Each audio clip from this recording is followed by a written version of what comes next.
찬양대 귀한 찬양 감사합니다.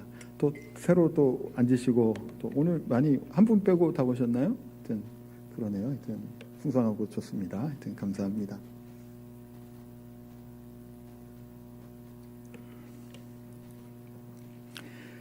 우리 지난 한 주간 우리 자녀들과 이제 새벽 기도회를 했어요. 그래서 너무 감사한 것은 물론 이제 우리 자녀들이 또 이렇게 선물에 대한 유혹이 물론 있었고 또 이렇게 있었겠지만 그래도 보통 우리가 특세를 하게 되면 월요일부터 이렇게 시작하잖아요. 그럼 월화가 숫자가 좀 많은데 수요일 정도부터 되면 이렇게 힘이 떨어지기 시작을 해요. 숫자가 이렇게 점점 줄어든단 말이에요. 근데 이번 특세는 어땠을까요? 거의 그 숫자가 유지가 됐어요. 물론 약간의 차이는 있는데 너무 좋은 거예요. 그래서 매년 이 자녀들과 함께 하는 것은 해야 되겠고, 특세 때 또 이번 주에 또 너무 적게 나오면 실망할 것 같은데, 제가 지난주에 너무 많아서 새해 이렇게 새벽을 깨우고 기도하는 일에 결단하시고 결심하시고 더욱더 사모하시기를 소망하고, 우리 성도님 중에 한 분은 지금 수요일 금요일 새벽에도 그렇고 공예배에 굉장히 지금 올해 들어서 하시는 분이 계세요.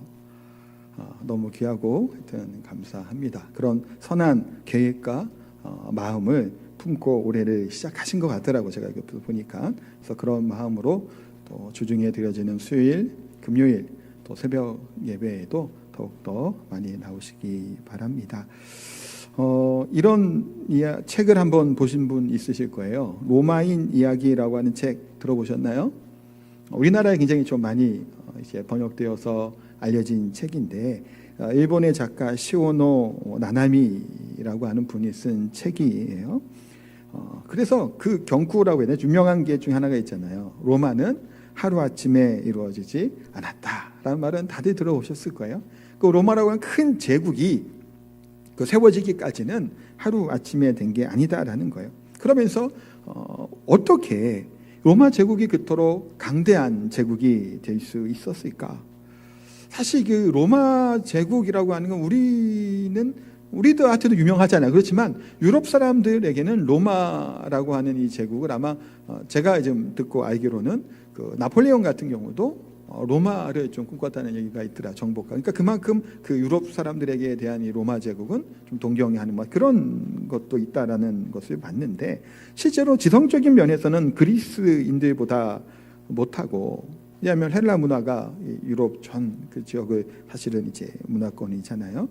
체력적으로는 케이트족, 게르만족보다 뒤떨어지고, 경제적에서는 카르타고인들보다도 뒤처졌던 그 로마인들이 오랫동안 번영하고 세계를 제패하는 패자가 될 수 있었던 원인이 무엇인가라고 하는 부분, 뭘까요?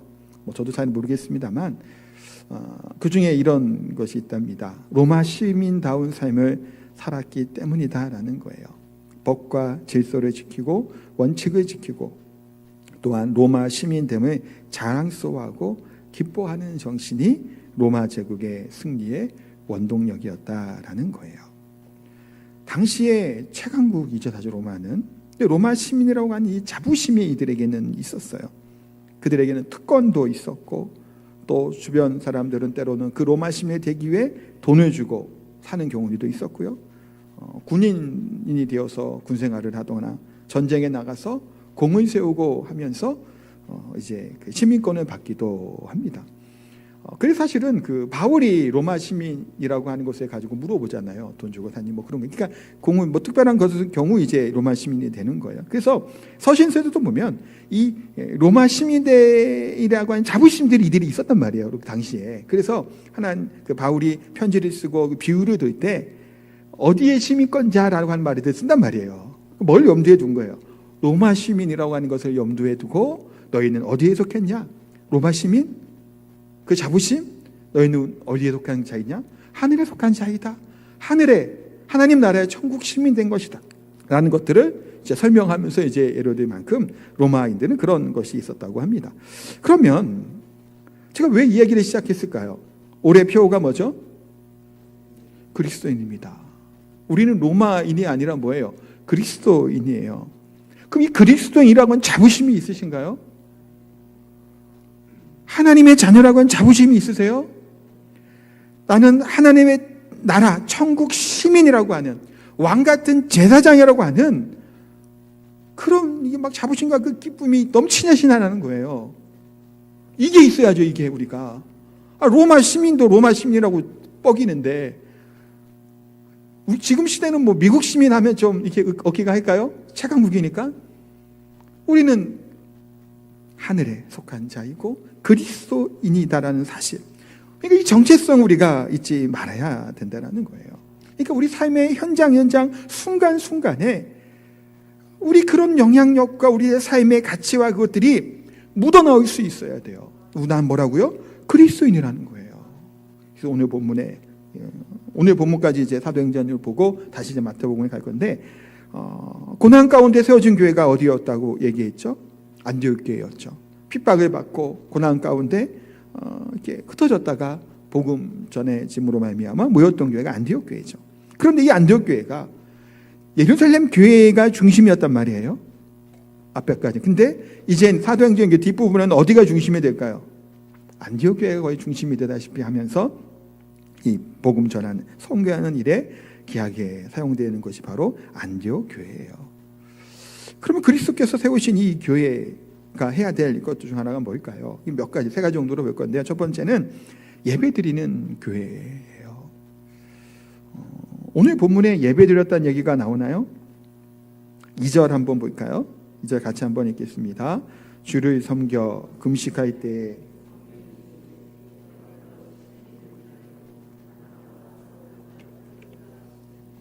아멘. 자, 여기 그 예배라고 하는 드렸다는 얘기가 나오나요? 나와요. 어디 나올까요? 한번 찾아보실까요? 어떤 게 예배일까요?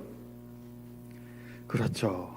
아주 고맙습니다. 주를 섬겨예요. 지금 우리가 그냥 우리 번역은 주를 섬겨라고 얘기하고 있지만 그걸 좀 우리말 쪽으로 번역을 하면 주를 예배할 때라고 하는 말이에요. 이 말은. 그러니까 주를 금식하며 예배할 때에 이와 같은 하나님의 특별히 부르심 또 보내심 그 일이 있었다라는 것을 이야기해요.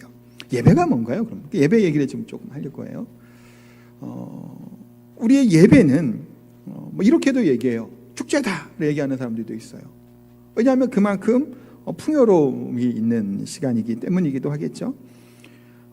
예배는 무엇일까? 예배는 언제 드리는 것일까? 사실은 많이 하는 구절 중에 하나가 로마서 12장 1절이죠. 로마서 12장 1절 한번 읽어볼까요? 그러므로 형제들아 내가 하나님의 모든 자비하심으로 너희를 권하노니 너희 몸을 하나님이 기뻐하시는 거룩한 산 제물로 드리라. 이는 너희가 드릴 영적 예배니라. 아멘. 이 예배에 대한 얘기를 하고 있죠. 우리의 삶의 예배를 또 얘기하기도 합니다. 여기 보면 권하노니라고 하는 말이 나와요.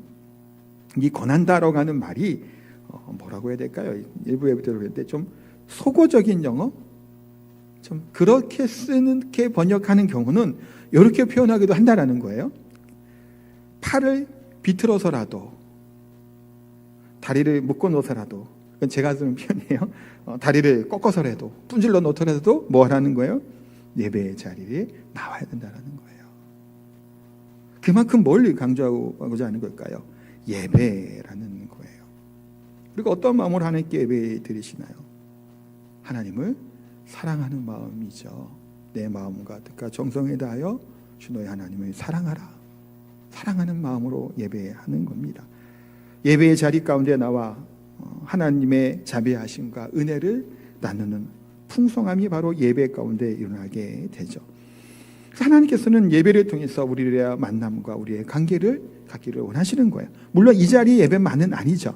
우리 삶의 현장에서 하나님께 예배 드려야 되겠지만 그래도 오늘은 우리가 모여서 드리는 이 예배 가운데 그와 같은 은혜가 풍성해지게 되기를 소망합니다. 또한 예배의 감격, 은혜를 설명할 때 이런 예화가 있어서 좀 소개하려고 하는데, 바닷가에 민물과 썰물이 있잖아요. 썰물이 되면 물이 다 쫙 빠져나갑니다. 빠져나가면 바닷가에 뭐가 남아있나요? 좀 지저분한 것도 많이 있죠. 뭐 죽은 조개 뭐 그런 것들도 있고 성게도 있고 죽은 물고기들도 있고 막 지저분한 것들이 있어요. 그런데 그러다가 뭐가 들어와요? 민물이 이제 막 들어오기 시작을 합니다. 그러면 이 지저분하고 막 이렇게 더럽고 막 한 것들이 이게 싹 쓸려서 사라지는 게 되는 것들을 보는 거예요. 그러면서 바다의 풍요로운 물결과 파도 소리, 이분이 했던 표현은 아름다운 멜로디를 들려주는 거다, 이렇게 표현하더라고요. 그렇게 바다를 바라보면서 예배를 적용을 하는 거예요. 이게 무슨 의미일까요? 우리가 예배 가운데 나와 하나님을 예배할 때 밀물 같은 우리 은혜가 우리 가운데 있게 되기를 소망한다는 거예요. 때로는 예배 가운데 나올 때 우리의 모습이 어때요? 더럽고 고약한 냄새가 때로는 풍기잖아요. 항상 우리 박장로님 기도하실 때 기도하는 문구 중에 하나가 있어요. 알고 지은 죄 모르고 지은 죄 용서해 주시고, 그 기도를 항상 하세요. 우리가 사실 이 자리에 나와 하나님께 예배드릴 때로는 알고 지은 죄 모르고 지은 죄 여러 가지 우리들의 그런 연약함 약함들을 가지고 나오잖아요. 하나님께 나와 주여 주여, 때로는 주님만 부르는 거예요. 말할 힘도 또 그런 모습도 되지 않고 주여 주여 때로는 부르죠. 그러다가 우리가 예배 가운데 들어가게 되고 하나님을 찬양하게 되면서 우리의 마음이 열리기 시작을 하고 하나님의 임재와 하나님의 은혜의 밀물이 우리 마음을 덮어가기 시작하면 그 가운데 있던 모든 더러움이 잡동사니가 어떻게 돼요? 흔적도 없이 보이지 않게 쓸려가죠. 우리 마음에 있었던 이 상처가 싸매 주시는 거예요. 우리가 눈을 들어 하늘의 영광을 바라보기 시작을 합니다. 그렇게 되면 우리 마음에 있었던 근심과 걱정이, 염려가 어떻게 될까요? 사라져버리는 것들을 경험하는 거예요.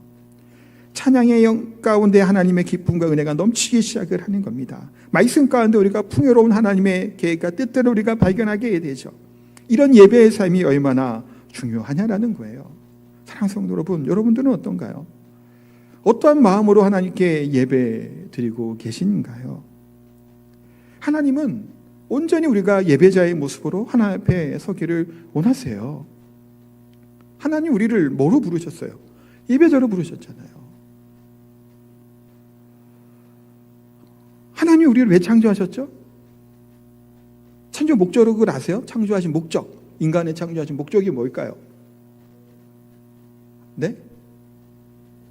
하나님을 영화롭게 영광 돌리게 하기 위함이죠.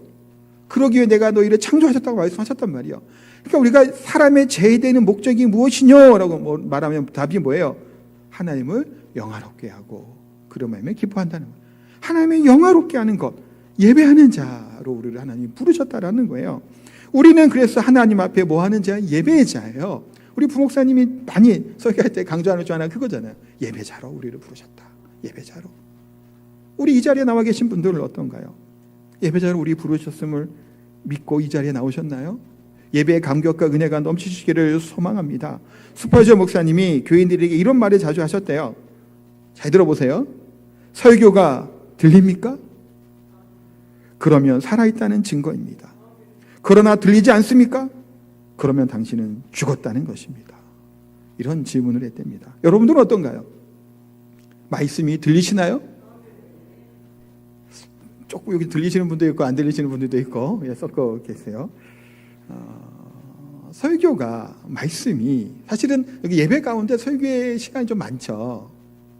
반 정도, 어떨 때는 조금 반 이상 되기도 합니다만 말씀이 들려야 돼요. 물론 설교자가 자기 준비해서 설교도 해야 되겠지만 우리가 하나님의 말씀을 사모하는 마음으로, 아멘으로 순종하는 마음으로 이 자리에 나와 예배할 때 우리의 마음이 열려지고 말씀이 들리기 시작을 하는 거죠. 말씀이 들리지 않고 그냥 멍하니 앉아있을 때도 많잖아요. 찬양을 할 때는 어떤가요? 기쁨이 넘쳐 흐르면서 하나님을 찬양하시나요? 네, 아멘 하신 분들 참 감사하고. 근데 때로는 어떤가요? 내가 지금 무슨 가사를 하고 있는지. 찬양대 어떻죠? 찬양을 하면서, 찬양대가 앞에서 해요. 가사하다, 오늘 가사가 뭐죠? 제가 짐영화에 물어보면 창피하잖아요. 그렇죠? 오늘 가사 생각해 보세요. 무슨 가사로 찬양했는지 오늘 하나님께.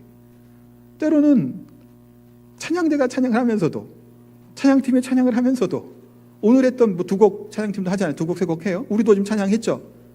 무슨 곡을 어떤 가사를 가지고 하나님을 찬양했나요? 모르고 막 찬양할 때가 있죠.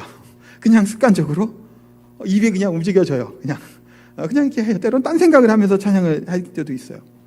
기도할 때도 그럴 때 있죠. 누가 대표 기도를 막 하는데 장로님이 쭉 길게 하다 보면 딴 생각이 자꾸 막 들고, 때로는 우리가 예배 자리에서 그럴 때가 있는 거예요. 사도신경 어떻게 우리의 신앙의 고백인가요? 근데 그 고백이 정말 한 구절 한 구절이 막 가슴속에 와 닿으면서 우리의 그 가슴속에서 입으로 나오는 이 고백이 되고 있나요 지금? 아멘 하시는 분도 있지만 그렇지 않은 분도 있단 말이에요. 그냥 습관적으로 주문을 외우듯이, 중언부언이거든요. 그러면 그렇게 우리가 주기도문을 하고 또 사도신경을 때로는 이렇게 외운단 말이에요. 그런 모습에 우리 형식적이고 때로는 외식적이고 아니면 그냥 좀 어쩌면 그냥 눈에 보여지는 가식적인 예배를 드릴 때 또한 우리 가운데 있는 줄 알아요. 그래서 우리가 중심 가운데 하나님을 사랑하는 마음으로, 사랑하기에 상한 분을 생각하며 마음과 전심을 다해 하나님께 예배하는 우리 사랑하는 교회 모두 성도들 다 되시기를 소망합니다. 두 번째는, 이 교회는 뭐 하는 교회일까요? 선교하는 교회이죠. 예배가 굉장히 중요한 건 당연해요. 이거는 뭐라고 해야 될까요? 너나 할 것 없이 하나님 창조 목적이었는지 그거예요. 교회는 예배예요, 당연히. 그거를 이제 제껴두면 이건 당연한 거 밑에 깔아둬야 되니까. 그러면서 교회가 해야 될 중요한 사명이 뭘까요? 선교라는 거예요. 2절 3절 말씀 다시 한번 볼까요? 주를 섬겨 금식할 때에 성령이 이르시되 내가 불러 시키는 일을 위하여 바나바와 사울을 따로 세우라 하시니 이에 금식하며 기도하고 두 사람에게 안수하여 뭐 했다고요? 보내니라, 파송했다라는 거예요. 근데 바나바와 사울은 안디옥 교회의 어떤 사람들이에요? 핵심적인 지도자이잖아요. 그 5명 언급하는 것 중에 2명이죠. 첫 번째와 마지막에 있는 이 안디옥 교회가 막 부흥하기 시작했단 말이에요. 그 어려움 가운데 시작을 했고 복음이 전해지기 시작해서 그들에게 그 하나님 말씀 가르치기 위해서 바나바도 보내고, 바나바가 또 사울을 데리고 와서, 사울은 바울 얘기하는 거예요. 바울을 데려서 막 가르치기 시작하니까 막 그리스도인이라가 들려지게 되고, 지난주에 그 얘기였잖아요. 그렇게 막 부흥을 하고 안정이 됐어요. 이제 조금 더 있으면 더 막 부흥할 것 같아. 근데 바나바와 사울을 보내래. 아니, 보내고 싶을까요? 안 보내고 싶을까요? 안 보내고 싶잖아요. 아니, 지금 교회 부흥하기 앞장 눈앞에 있는데 왜 핵심적인 지도자를 보내냐라는 거예요. 근데 교회는 뭐 하는 거예요? 선교하는 교회이죠. 중요한 사람을 그래서 교회에서 파송하고 하나님이 그들을 보내라고 하신 거예요. 이들이 그렇게 보낼 수 있고 선교하는 교회가 될 수 있는 이유가 어디서부터 올까요? 과거에 얼마 전에 무슨 일이 있었다고요? 예루살렘 박해가 일어나게 돼요. 흩어지지 않았기 때문이죠. 사도행전 1장 4절을 한번 볼까요?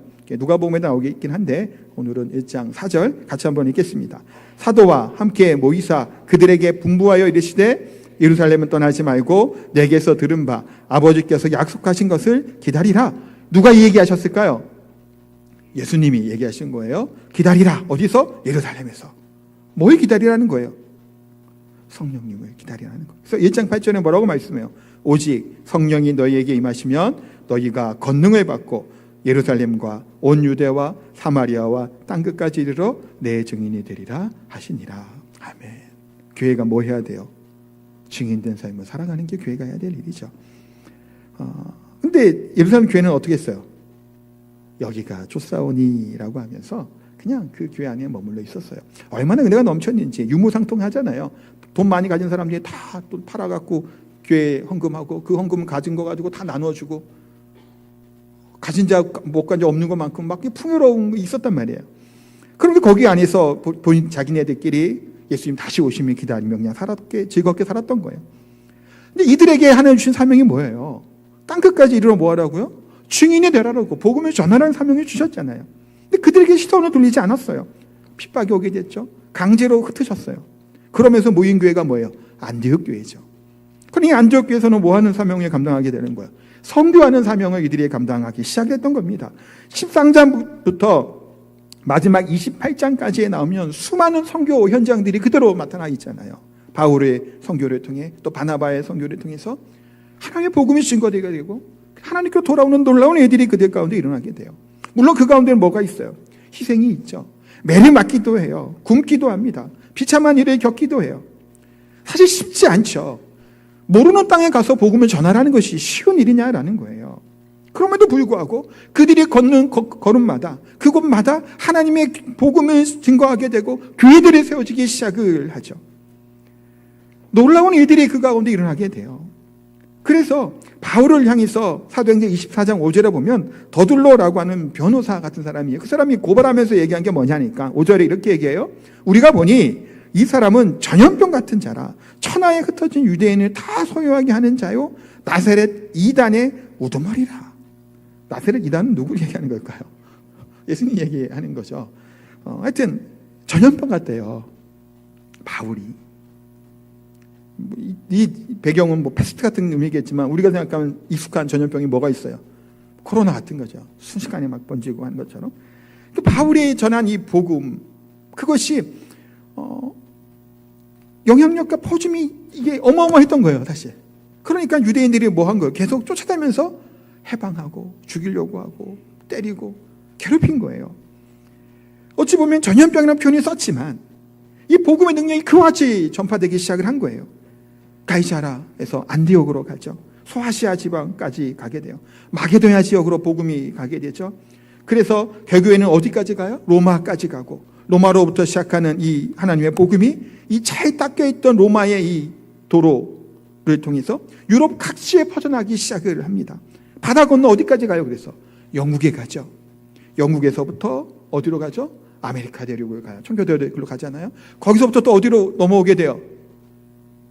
마지막으로 어디로? 우리 얘기하는 거예요. 대한민국으로 들어오게 되죠. 이 복음이 바울이 전했던, 바울을 통해 하나님이 역사하셨던 놀라운 일들이 이와 같이 유럽 전역과 이 지역 가운데 복음화되는 놀라운 일들이 벌어지게 됐던 거예요. 쉽지 않은 험난한 길이었죠. 이 일이 가능했던 일이 뭐겠냐는 거예요. 이 복음에 미쳐있었던 사람이 바울이죠. 이런 책이 있습니다. 1년만 미쳐라. 들어보셨나요? 1년만 미쳐라. 표지에, 제가 읽어보진 않았어요. 표지만 봤는데 당신의 운명을 바꾸고 싶다면 1년만 공부에 미쳐라. 그리고 작은 글씨로 이렇게 있어요. 나이가 많아서 공부를 안 한다면 어쩌란 말인가? 시간이 지나면 나이가 어려지기라고 한다는 말인가? 시간이 없다고? 머리가 나쁘다고? 그러니까 남들보다 더 공부해야 한다. 더 나은 나를 꿈꾼다면 목숨 걸고 공부하라. 나이 많아서 못한다 그러면 맞는 얘기죠. 나이는 점점 더 들고 머리는 점점 안 돌아가요. 바로 공부는 언제 해야 하는 거예요? 바로 지금이죠. 그렇기 때문에 우리가 여기서 공부 얘기지만 하나님을 알아가고 배우는 공부하는 일에도 지금 하셔야 돼요. 연세가 더 들면, 나이가 더 들면 점점 몰라요. 아무리 얘기해도 이해가 안 되죠. 돌아서면 까먹어요. 그렇기 때문에 공부해야 될 때 성경 공부 시간이 되고 또 이렇게 얘기하면 바로 지금 내가 이때 해야 되겠다라는 생각을 가지고 공부하는 일에 힘쓰시기 바랍니다. 뭐인가에 미쳐라, 공부에 미쳐라는 거예요. 그러면 누군가 미친 듯이 뭔가를 파고 들어가면 사실은 어떠한 일이든 일어나기 마련이죠. 긍정적이든 부정적이든 뭔가가 일어나게 돼요. 근데 성경에서도 미쳤다고 하는 소리를 들은 사람이 있어요. 누굴까요? 바울이에요. 지금 바울 얘기 계속 하잖아요. 사도행전 26장 보면 바울이 체포됩니다. 그래서 아그리빠 왕과 총독 베스토 앞에서 자신을 변호해요. 근데 단순히 변호가 아니라 이 진리를 막 드러내요. 바울이 거기서 막 좀 길게 막 설교하듯이 막 얘기를 해요. 그러다가 베스토가 사도행전 26장 24절 좀 띄워줘. 아니에요. 다시 돌아가세요. 방송실 제가 말하면 열어주세요. 네. 지금 이제 읽을 거예요. 뭐라고 얘기하죠? 바울이 이같이 변명하며 베스토가 크게 소리내어 이르되 바울아 내가 미쳤도다. 내 많은 학문이 너를 미치게 한다 하니. 누가 이 얘기를 한 거예요? 베스토가 이 얘기를 한 거예요. 그러니까 바울이 얘기한 얘기 듣다가 중간에 말을 끊은 거예요. 끊었는데 바울은 할 얘기는 다 했어요. 사실은 마지막에 뭔 얘기를 했냐면 이같이라고 하는 부활에 대한 얘기를 해요. 예수님의 얘기하면서 부활, 죽은 자가 살아나는 거잖아요. 베스토 생각할 때는 이 베스토는 신임 총독이에요. 그러니까 이쪽 가이사랴에 부임한 지 얼마 안 됐는데 뭐 이런 유대 잘 몰라요 이거. 그런데 지금 바울의 얘기를 들으니까 이거 허무맹랑한 얘기를 막 하는 것 같단 말이에요. 말도 안 되는 소리잖아요. 사람이 죽었다고 어떻게 살았나요? 근데 바울이 너무 진지하게 얘기를 하는 거예요. 심각하게 얘기를 하는 거예요. 그러니까 베스도 자신이 알지 못하는 것을 막 얘기를 그렇게 진지하게 하니까 미친 걸로 취급을 한 겁니다. 근데 베스도는 사실 이 바울이 이 전한 이 메시지에 대한 감명을 받았던 것은 분명해 보여요. 왜냐하면 내 많은 학문이라고 얘기를 해요. 그러니까 바울이 이 그리스도의 복음을 전하면서 폭넓은 지식을 가지고 또 논리적으로 막힘없이 설명을 해 나간 거예요. 그러니까 그걸 들으니 굉장히 그럴듯한 참 논리정연한 또 이제 여러 가지 지식으로 이제 해서 설명한 거예요. 그런데 자기가 되겠다니 이건 말도 안 되는 일이란 말이에요. 그러니까 이 사람이 뭐 했다고 본 거예요? 미쳤다고 본 거예요. 확신과 소명, 철저한 헌신이 있었죠. 복음에 대해서. 그 바울은 미친 자라는 소리까지 들어요. 근데 부활이 있으면 믿으세요? 다시 물어볼게요. 부활이 있으면 믿으세요? 이거 안 믿어지면 교회 나올 필요 없어요. 의미 없습니다. 우리는 부활의 소망을 사는 사람들이에요. 장례식 때마다 듣는 말씀이 뭐예요? 다시 부활해야 되겠면 얘기를 하죠. 다시 살아나는 거예요. 바울은 진지해요. 부활을 믿었기 때문이에요. 근데 베스도나 다른 사람들은 어떻게 보는 거예요? 이건 정신 나간 일이에요. 그 가능하지 않을 걸로 본 것 때문이죠. 그런데 이 복음으로 말미암아 부활의 능력으로 말미암아 바울은 오히려 미친 자가 됨을 고백을 해요. 고린도후서 5장 13절. 네, 같이 볼까요? 우리가 많이 미쳤어도 하나님을 위한 것이요 많이 정신이 온전하여도 너희를 위한 것이니 아멘. 이 복음 때문에 미쳤던 바울이죠. 내가 미쳤어도 하나님을 위해 미친다라는 거예요. 바울은 실제로 미쳐 있었죠. 사실은 얼마나 그런 어려움과 그것들을 극복해 가면서 선교하고 복음 전하는 일을 하나요? 나를 미워하며 얘기해도 복음이 온전하게 전해진다면 내가 기뻐한다라는 거예요. 미친 사람이죠. 나를 싫어하고 미워하는데 왜 좋아해요? 바울은 좋아해요. 온전한 정신은 가능한가요? 철저하게 바울은 이 복음과 하나님 나라를 향해 살았던 정말 미쳐있는 사람이었죠.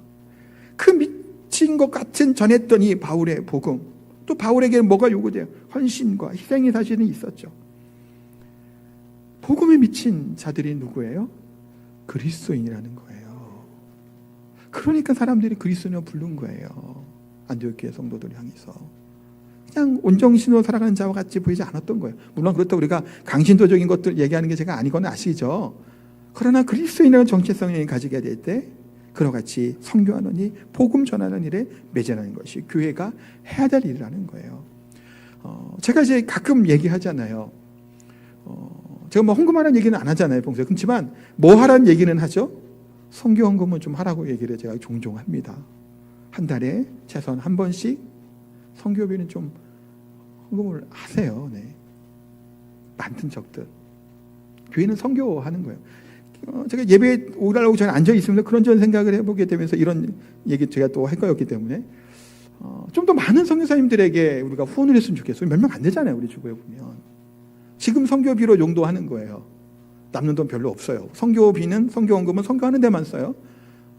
근데 좀 더 이게 많아지면 조금 더 하나님 이 교회가를 세워지는 일이나 아니면 좀 특별한 곳에 저희 선교비를 쓰는 데까지 갔으면 좋겠다는 소망이 있거든요. 그래서 우리가 선교하는 일에 대해서는 나가지는 못해도 같이 기도해야죠. 우리 휴게실에 가면 기도 제목 이렇게 기도 보내주시거든 성도님들이 한번 읽어보시고 선교부는 한 번씩 다 읽으시나요? 선교 편지 오면 안 읽으면 선교부 안 돼요. 읽어보셔야죠. 온 거 확인하고 기도하시고 그 금요 기도회 때 올해부터는 선교부 주간 금요 기도회를 할 거예요. 돌아가면 좀 그런 또 특별한 기도회를 좀 금요 기도회를 좀 할 예정이에요. 이번 올해는 관심을 가져야 되죠. 기도를 해야 되고 또 필요하면 조금씩이라도 많지 않아도 돼요. 사실은 여러 명 모이면 많아지잖아요. 조금씩 10,000원이라도 한 달에 한 번씩 이렇게 선교하는 일을 우리가 마음을 해야 돼요. 왜냐하면 교회는 선교하기 위한 부름을 받은 또 교회이잖아요.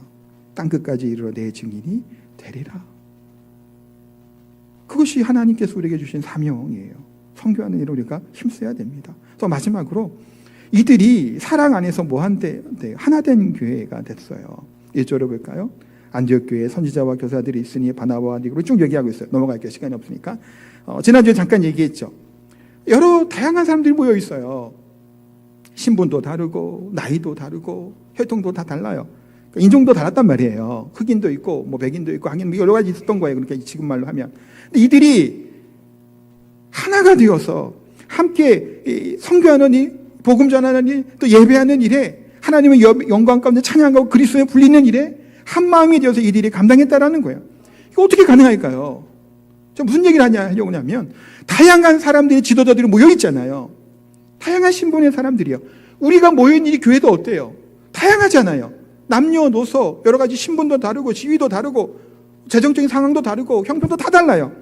이 사람들이 모여 있다 보면 어떤 일이 생겨요? 사실은 하나 되는 것이 쉬운 일이 아니에요. 어떨 때 하나 될 수 있을까요? 나 자신을 포기하게 될 때예요. 뭘 위해서? 그리스도의 교회를 위해서예요. 그리스도인이라는 정체성은 뭐냐면 내 뜻과 내 의를 강화하는 게 그리스도인이 아니죠. 왜냐하면 그리스도인이 뭐예요? 나는 그리스도께 뭐한 자예요? 속하여 있는 자예요. 그럼 그리스도가 다스림, 통치를 내가 뭐하는 자예요? 받는 자가 그리스도인이죠. 그리스도의 교회는 뭐예요? 누가 주인이고 누가 머리가 되시는 거예요? 예수 그리스도께서 머리가 되시고 주인이시죠. 그럼 누구의 말에 순종해야 되는 거예요? 예수 그리스도의 말에 순종하는 거예요. 이 다양한 사람들이 어떻게 이것이 하나 될 수 있냐라는 거예요. 바나바를 보내라 그러고 사울을 보내라고 하는 이 하나님 말씀 앞에 이들은 뭐 한 거예요? 순종한 거예요. 교회는 하나님의 것이기 때문이에요. 예수 그리스도의 것이기 때문이죠. 내 뜻을, 내 주장을 강하게 주장하지 않은 거예요. 왜 그래요? 내 정체성은 하나님의 것이기 때문이에요. 나는 하나님에 속한 자이기 때문이에요. 그렇기 때문에 이 어려운 가운데 교회가 세워지게 되고 또 이렇게 안정되게 될 때 복음을 전하는 성경 일에 이들을 보내실 때도 나 자신의 생각과 내 뜻을 내려놓는 거예요. 뭘 위해서? 하나님의 몸된 교회를 위해서 때로는 포기하고 내려놔요. 자기 주장만 하다 보면 하나를 이룰 수가 없어요. 각자 다른 사람들 다 모여 있는데 내 생각이 맞다고 하면 어떻게 되냐는. 하지만 하나님의 교회를 그리스도인다운 모습으로 하게 될 것이 한 몸을 이룰 수 있었다라는 거예요. 그 정체성을 이들은 갖게 된 거예요. 어떤 자라고? 그리스도인이라고 하는. 2차 세계대전 가운데 그 독일군이 유대인을 학살한 건 다들 아시잖아요. 근데 이제 독일 군인들이 유대인들 막 죽이고 하는데 처음에는 주저하고 이게 쉽지가 않았대요.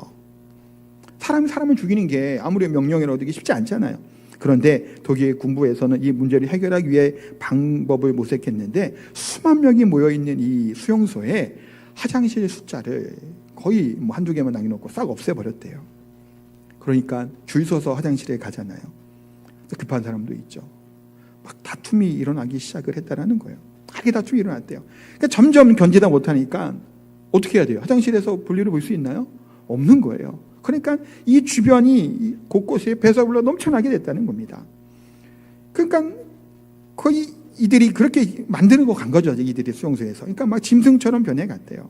인간성을 상실하는 모습을 보면서 독일 군들은 생각과 상경이 달라졌다는 거예요. 그들을 죽이는 데에 별로 양심의 가책이 사라지기 시작했다는 거예요.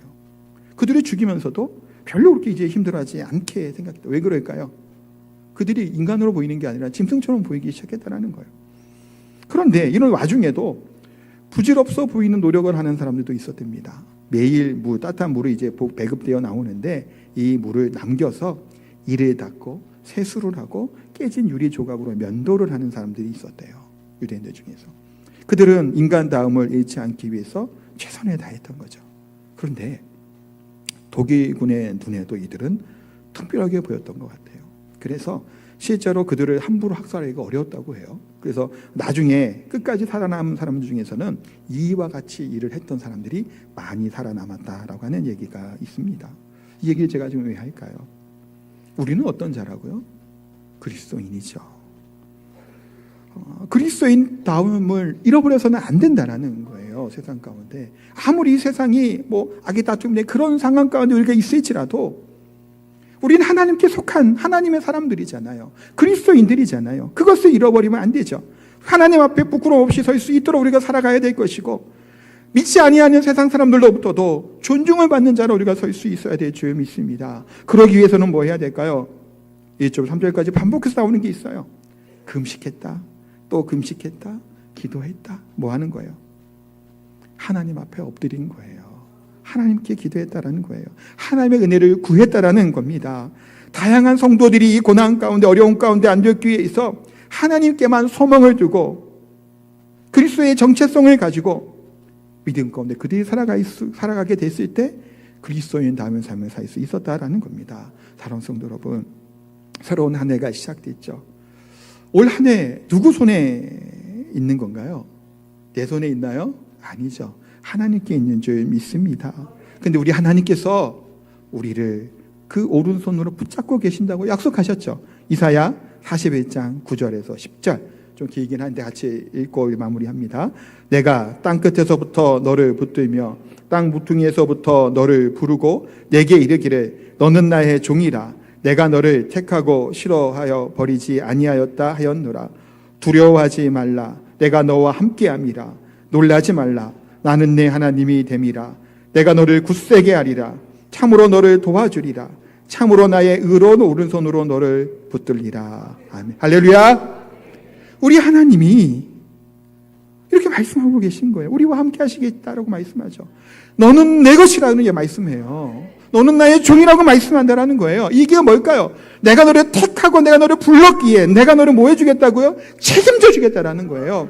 창조주 하나님께서 모든 것을 통치하고 다스릴 이 하나님께서 우리를 사랑하신다고 말씀하고 있고 나와 함께 하시겠다고 말씀하고 있고 굳세게 도와주겠다고 의로운 오른손으로 붙들리라 라고 말씀합니다. 이것보다 더 큰 힘과 위로가 어디 있냐라는 거예요. 우리 전능하신 하나님이 내 편이 되셔서 나와 함께 하시겠다고 분명히 말씀합니다. 이 약속을 붙들고 그리스도인다운 삶을 살아가는 그리스도의 교회로서 우리 교회가 세워질 수 있는 올 한 해가 되시기를 예수님의 이름으로 축복합니다. 같이 찬양하겠습니다. 우리 나의 안에 거하라 함께 찬양합니다.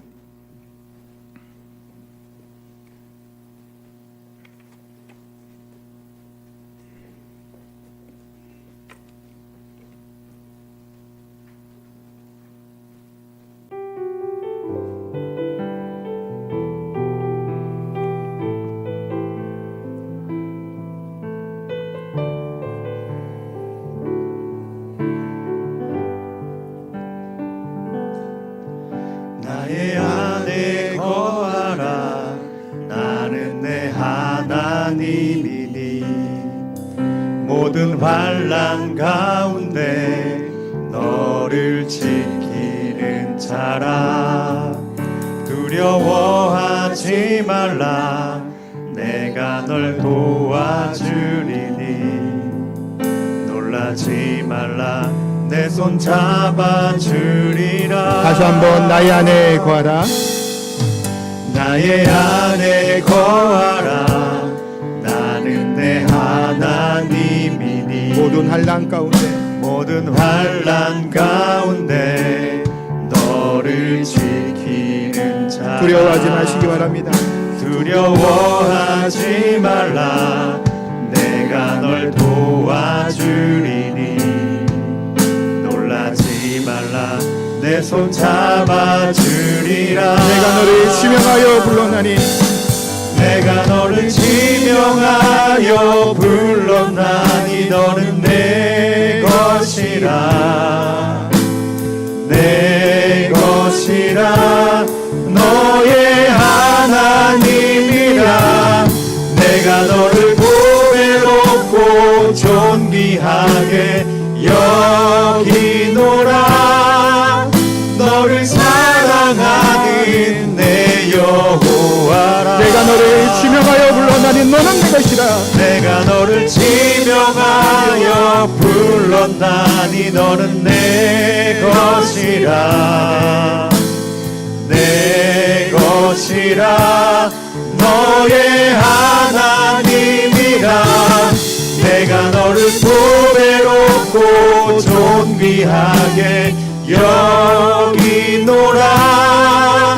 너를 사랑하는 내 여호와라. 제가 같이 한번 기도드리겠습니다. 이 시간 기도드릴 때 내가 너를 지명하여 불렀나니 너는 내 것이라고 말씀합니다. 우리는 하나님의 것이고 그러기에 우리는 그리스도인이에요. 그리스도께 속한 자라는 겁니다. 그러하게 우리의 삶의 정체성을 잊어버리면 안 될 줄 압니다.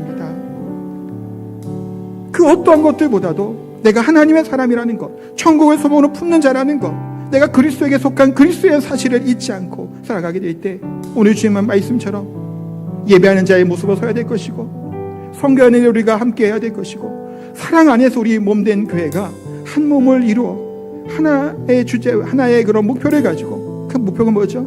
하나님의 기쁘시게 하는 일이죠. 그를 위해서 나 자신을 내려놓고 그리스도 안에 사랑으로 하나가 될 줄 믿습니다. 그것이 그리스도의 교회인 줄 믿습니다. 시작이 되어질 때 내가 너를 지명하여 불렀다고 말씀하신 우리를 부르신 하나님 앞에 그리스도 세우신 우리 하나님 앞에 그와 같은 삶을 살게 하여 주옵소서. 예배하게 하여 주시고 전도하게 하여 주시고 선교하게 하여 주시고 그리스도 안에서 한 몸을 이루게 하여 주옵소서. 우리 말씀을 기억하며 합심해서 기도하도록 합니다. 기도하겠습니다. 하나님 주여 하나님 내가 너를 지명하여 불러놓으면 내 것이라고 말씀합니다. 그리스도 우리를 부르셨사오니 하나님 그 부르심 앞에 살게 하여 주옵소서. 우리 하나님의 소망이 그 가운데 있습니다. 그리스도의 자 예배가 되게 하여 그리스도의 자 하나님 성교하는 자 예배하는 자 전도하는 자가 되게 하여 그리스도의 자 몸과 은혜를 이룰 수 있는 준비 되게 하여 주옵소서. 우리를 부르신 하나님 우리 정체성 잊지 않게 하여 주옵소서. 내가 어디로부터 왔고 어디로 가고 무엇을 해야 될지를 깨달아는 자들이 되게 하여 주옵소서. 이것을 잊지 않는 우리의 삶이 되게 하여 주옵소서. 내가 너를 주여 불렀다고 하셨사오니 우리가 하나님의 것이오니 하나님의 그리스도의 것이오니 하나님의 그 은혜가 되게 하여 주시옵소서. 큰 사람들의 교회가 되게 하여 주옵소서. 하나님을 기쁘게 하는 자가 되지 않게 하여 주옵소서. 하나님을 기쁘시게 하는 자가 되게 하여 주옵소서. 사람의 눈치를 보고 사랑의 것들을 같이 가는 것을 하지 않게 하여 주옵소서. 하나님의 말씀이 주심이 되고 하나님의 기뻐하시는 것을 바라보며 살게 하여 주옵소서. 우리는 그리스도를 지납니다. 그리스도의 삶을 살게 하여 주옵소서.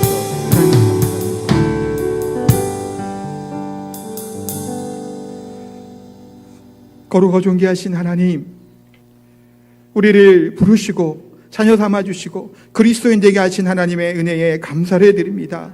이 그리스도인이라고 하는 정체성을 잊지 않게 하여 주옵소서. 어느 곳에 무엇을 하든 어떤 곳에 있든지 간에 하나님의 나를 부르신 하나님의 나를 하나님의 자녀 삼아주시고 하나님이 사랑해 주시는 그 그리스도의 사실을 잊지 않고 살게 하여 주옵소서. 우리가 드려지는 모든 예배 가운데 하나님 전심을 다하여 하나님의 사랑함으로 예배하게 하여 주옵소서.